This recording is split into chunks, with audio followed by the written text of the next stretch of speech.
تاني إعدادي، أهلا بيكم. معانا سؤال في التناسب المتسلسل. ما الوسط المتناسب بين 27 إكس و 3 إكس أس 3؟ طبعا هنا الوسط ده ليه قانونه ممكن نسمي الوسط ده مثلا A أو B، أي حاجة. قال لك إيه قانونه؟ قال لك موجب أو سالب جذر التربيعي، وامسك الأول والثالث المتناسب أضربهم في بعض وأجيب لهم الجذر. يعني هيبقى معاك 27 إكس في 3 إكس أس كام؟ أس 3.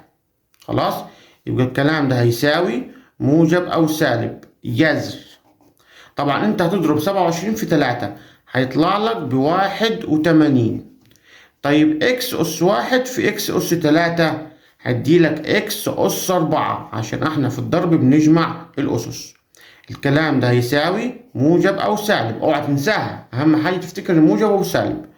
81 جذرها التربيعي 9. طيب الإكس أس 4 جذرها كام؟ هننزل الإكس، وعشان الجذر التربيعي بناخد نص الأس، نص الأربعة، تبقى إكس أس 2. طيب فين دي في الاختياري؟ تعال ندور.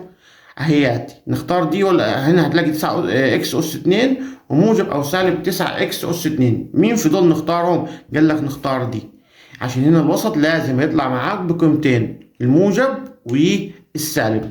مينفعش اختار دي، خلي بالك لو اخترت 9 أس إكس من غير موجب أو سالب غلط. ركز في الجزئية دي.